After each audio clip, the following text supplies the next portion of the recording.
تنزيلا من رب العالمين أفبهذا الحديث أنتم مدركون الشمس وضحاها والقمر إذا تلاها الله فكل إذا زلزلت الأرض زلزالها الله فكل القارية ما القارية وما أدراك ما القارية الله فكل السماء ذات البروج الله فكل سبح اسم ربك الأعلى القرآن الكريم এত মর্যাদা এত সম্মান এত ইজ্জত এই কোরআনের কারণে কোরআনের মর্যাদা আল্লাহ পাক এই মাসে কেমন দিয়েছে বলেন তো।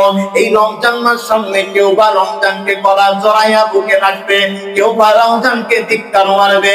আমরা চাই ঈমানের দাবিতে ঈমান রক্ষা করার জন্য আল্লাহ রাসূলের জামানায় বলেছিলেন হাতে আগুন রাখা যাবে, ঈমান রাখা যাবে না। এক কাপ চায়ের জন্য যারা ঈমান বিক্রি করে দেয় এই পাবলিক আমার দেশে নাই নাই নাই নাই। মুসলমান ভাইরে আমার, আল্লাহ রাব্বুল আলামিন বলেন দুনিয়ার মানুষরে রিসালাতের দাওয়াতের মাধ্যম দিয়ে 1 লক্ষ মতান্তরে 24,000 নবী রাসূল দুনিয়াতে পাঠাইলাম।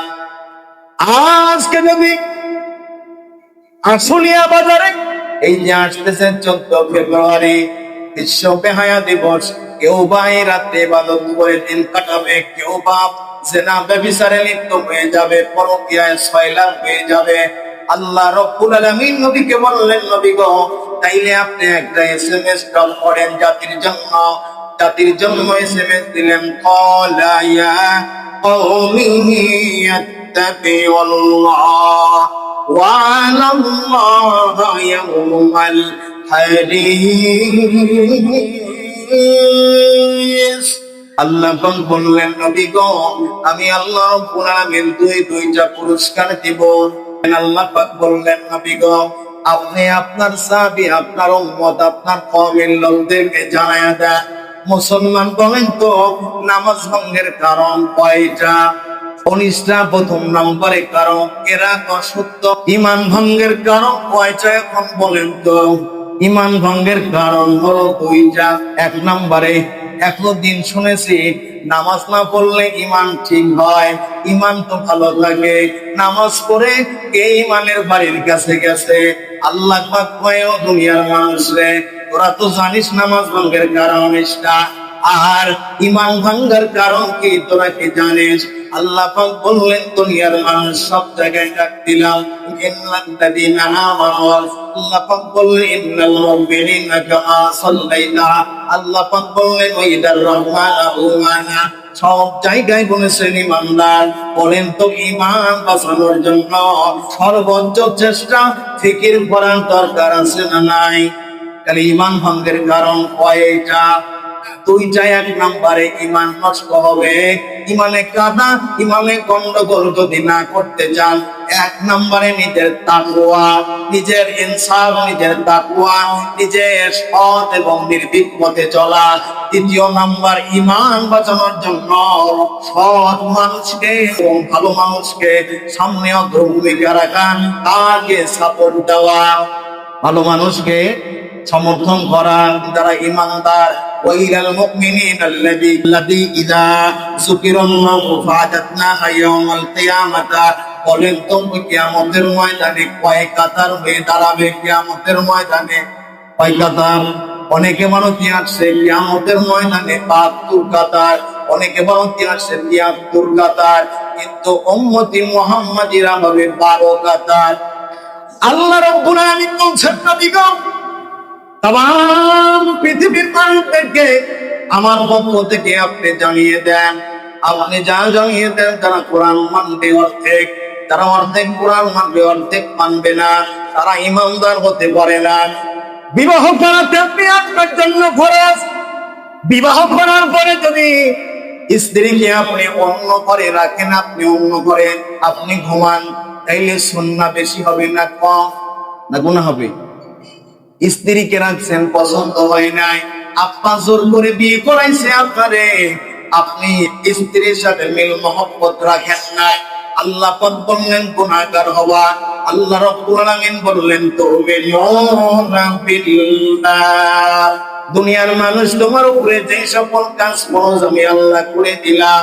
আসেন এক সাহাবী আমার আব্দুল্লাহ ইবনে মাসউদ নিজের জিন্দেগিতে 2 বার না 3 বার না 4 বার না আমার প্রত্যেক সাহাবী হযরতে সালমান ফারসি থেকে হযরতে আব্দুল্লাহ ইবনে আনসার এবং হযরতে মুআজ বিন মাজান, হযরতে জাবের রাদিয়াল্লাহু তাআলা প্রত্যেক সাহাবীর জিন্দেগিতে হাজারো হাজার বার পরীক্ষা দিয়েছে। সাহাবীরা রে তাইলে শোনো না, প্রত্যেক সাহাবী কিতাবের মধ্যে আসছে প্রায় সাহাবী ছিল 3000-এর উপরে। গাছের কলিজার টুকরা যে সকল সাহাবী, বলেন তো বন্ধু যদি 10টা থাকে, 10 জন বন্ধুর মধ্যে একটা ক্লোজ বন্ধু থাকে কি থাকে না? ওই বন্ধুর সাথে সব শেয়ার করা যায়, বাকি বন্ধুর সাথে করা যায় না, কারণ ওই বন্ধুর প্রতি আস্থা বেশি। আল্লাহর নবী বলছে, ও আবু বকর সামনে এসো। আবু বকর নবীজির কাছের সাহাবী, আবু বকরের সামনে চলে আসলেন। কিতাবের লেখক লেখেন, আবু বকর যখন নবীজির সামনে আসলেন, নবীজি বলছে, আবু বকর রে, ও মুরব্বি আবু বকর, আপনি তো আমার পাশে পাশে থেকেছেন, আমি আজকে আপনারে ইলহাম দিয়ে দিলাম। এই যে রজব মাসে আল্লাহর নবী ইলহাম দিয়ে দিলেন, তাইলে শোনো, আমার সাহাবীর মধ্যে আবু বকরের মতো খরচ সাহাবী আমার কোন সাহাবীর নাই। আমি আরো ইলহাম দিয়ে দিলাম, প্রত্যেক সাহাবীর বর্ণনা করা শুরু করে দিলেন।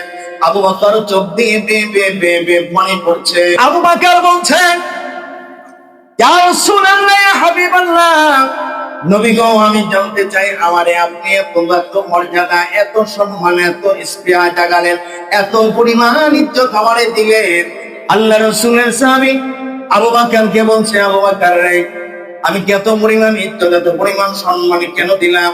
কিতাবের লেখক লেখেন, নবীজি সফরে যখন হিজরতে গেলেন, সবাই জানেন আল্লাহ রাসূলের সাথে হিজরতে চলে গেলেন। গাছের নিচে, হেয়া গাছের নিচে আবু বকর নবীজির সাহাবী, আবু বকর গাছের নিচে, নবীজি আমার আবু বকরের ঘোড়ার উপরে মাথা দিয়ে ঘুমাইছেন। হঠাৎ করে আবু বকর খেয়াল করে দেখলেন গাছের গোড়ায় গোড়ায় গর্ত, অনেকগুলো খনন দেখা যায়।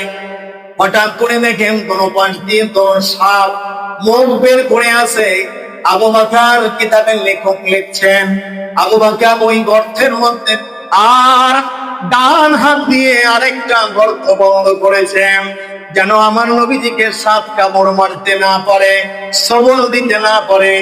আবু বকর এইভাবে, কিতাবের মধ্যে আছে, সাপ বারে বারে তারে দংশন করছে। কিতাবের লেখক লেখে তারে দংশন করেছে প্রায় 28 বার, অথবা 28 বার সবল দিয়েছে। আবু বকর 2 চোখ লাল নীল বর্ণ হয়ে গেছে। আবু বকরের চোখে বে বে বে বে টন টন করে পানি পড়ে, জ্বালা যন্ত্রণার সঙ্গে পড়তে পারে না। নবীজির ঘুম ভেঙে গেছে। নবীজি আমার ডাককে বললেন, আবু বকর রে, জানতে চাই আবু বকর, চোখ দিয়ে বে বে পানি পড়ে।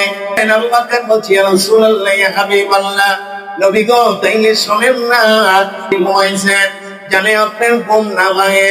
নবী গো, আমি চিন্তা করলাম আপনার ঘুম যেন না ভাঙে, এই জন্য মুখের মধ্যে হাত এবং পা দিয়ে আমি বন্ধ করলাম, বিষাক্ত সাপ আমারে সবল দিয়েছে।